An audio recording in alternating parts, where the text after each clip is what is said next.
feel like the world is finally opening their eyes and having some empathy for what women go through just on a regular basis. And then in terms of starting our own businesses, I feel like this is a great time because there's a lot of grants and pitch contests, and there's a lot of programs out there, government programs as well as private programs that are catered towards women. Like, there's no excuses anymore. Like, if you aren't putting yourself out there every chance that you get, then you can't say anything. Like, it's a great time to be a woman because there's so many resources and funding that is available for us, which there should be, because, you know, for the longest time, we were only getting less than 1% of all funding for our businesses. So it's nice to see a lot of resources catered to us.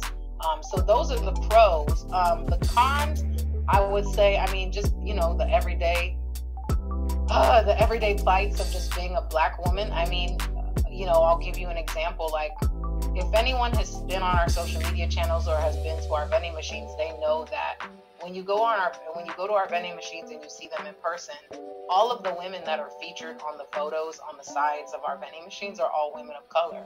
So, you know, a white man or a white woman seeing our machines, you know, if I'm pitching myself to, you know, a stadium or an entertainment venue or an airport, I always at the back of my mind say to myself, okay, are they going to have a problem with the fact that we are a brand for women of color? You know, are they going to say to themselves, okay, well, we don't want to do business with her because she doesn't offer hair care for white women or hair care for white men? And I guarantee you 100%, I would bet my life on it, white men and white women, when they're pitching their businesses to, you know, different venues, they don't ever worry about that. But I do, and I know other small Black-owned businesses worry about that as well. So those are like the small negative things about being a Black-owned business, and just, you know, the everyday, you know, people saying, well, why is this only Black-owned?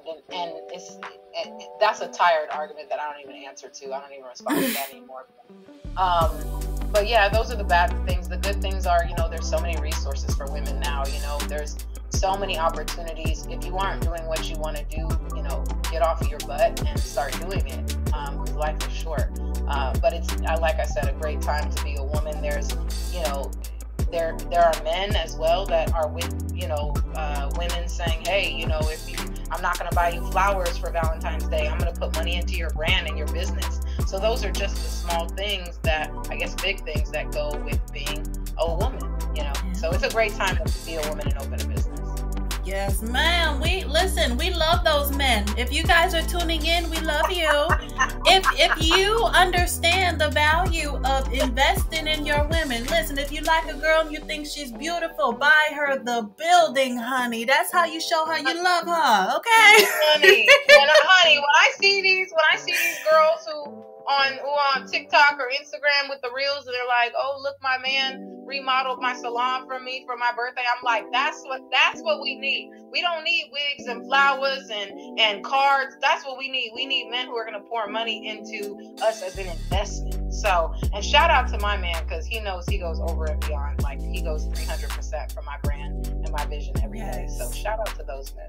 As they should. You deserve it, mama. So I love that we're segueing into this conversation, because obviously this talk show is called the Champagne Hour. So we have to get into Black women in luxury and your perspective on that. Like, can you talk about some of the hurdles or non-hurdles, because we want to be dual here, that we face when attempting to access spaces of luxury, right? Touch on that, please. Yeah, I mean, so I'm probably the worst person to ask this. I don't have my nails. But wait, let me make it very clear. Like, I know this is going to sound horrible, and I know people are going to listen to this show and be like, what? Okay, so first of all, fun fact about me, I do not like getting my nails done. I do not like wearing wigs. Everybody that sees me on our reels, they see that I have a bald head, like a blonde bald head. But I do love, like, sitting in my mirror, doing my makeup. You know, I love getting facials. I love getting massages. I love all that kind of stuff. And I think that Black luxury is basically on a very surface level. It's Black women feeling completely confident and feeling like their best self in an environment that is very safe and healthy for them to be who they want to be 100% themselves. Yes. And I think people associate Black luxury with like, oh, I gotta fly to Bali and I gotta drive a Lamborghini, and if that's what it is for you, honey, do it up. Yes. But I think on a surface level, Black luxury is definitely sitting in your clean apartment, and necessarily that maybe you didn't have to clean because you called the maid to clean that day, and you got your toenails done, and your toes are beautiful, and your nails are beautiful, and your hair looks good, and you just feel, and you might be wearing something that's not necessarily sexy, but very comfortable, that you can breathe in, that you love, and just sitting on the couch enjoying a great book, or just enjoying your life and taking in all your blessings. And I think for where Black women are headed, everybody talks about self-care, about Black luxury, about the soft life, and I ultimately want my brand to be that for Black women who want to live the soft life, who want to live the luxury. The luxury is having access to things that we did not have access to when our grandmothers and our mothers were growing up. Things that they felt were only for our white counterparts. But we can have all those things too, honey. And we will. And I think that's what I want my brand to represent. So that's definitely how I feel about Black luxury. I like that you have a unique perspective on what luxury means to you. We're all about it. I think that the bags and the shoes and the flights, that's beautiful. But we also touch on luxury being a feeling, of it being an experience that really uplifts you, as you said before. It doesn't have to be anything extravagant. It can be you, like you said, calling a cleaner, or reading a book, or having enough leisure time to do what you want, because now you have a business or you have a source of passive income. Like, we feel like that's luxury too. So I really love the way you stated that. Yeah, absolutely. So you've been seen on platforms like Shade Room, BuzzFeed. Girl, we gotta talk about, because I know we got into it in the DMs, and you were telling me, like, listen, this shit was an accident. Like, I didn't mean to have this happen. But we gotta talk about how you found yourself in the press, and if there's anything you recommend to people who are seeking to work with these big companies, or what should they be bringing to the table to be seen and visible by media outlets, etc. Yeah, like I said, that was all an accident. It wasn't God's accident. It was but it was an accident in terms of me, because I did not see it coming. I literally got a DM from somebody on the Shade Room staff, like, hey, can we feature you? And it actually started on Twitter. Two gorgeous queens who have like very big Twitter following, and neither one of these people are celebrities. They're just like regular people who found me and started following me. We're like, hey, people need to know about your brand. Like, they felt the same way you felt. And we're like, people need to know about this. Like where did you come from, sis? And I was like, I don't know. I'm like in LA, and that's like, I just started vending machines.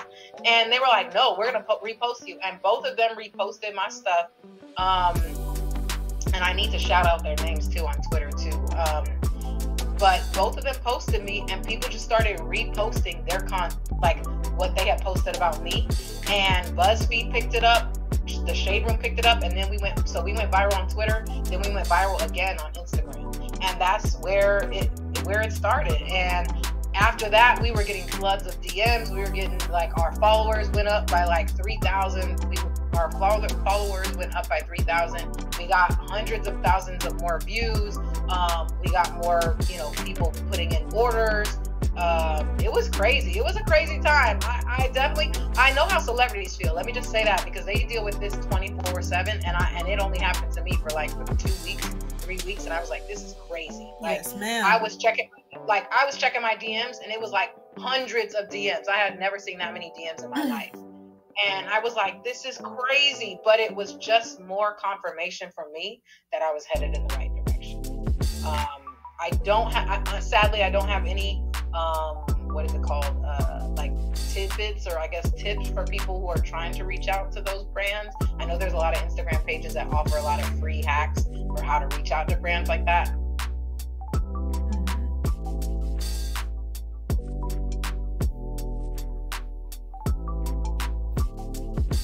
So unfortunately, our lovely guest ran out of time at her lunch break. You guys know how it is when people are running businesses and they're still working their 9 to 5.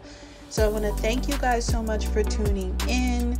I did want to still include this part 2 / little tidbit about how social media can really empower your business and really empower your goals. I hope you guys enjoyed this interview, and I hope that you guys tune in the future for more.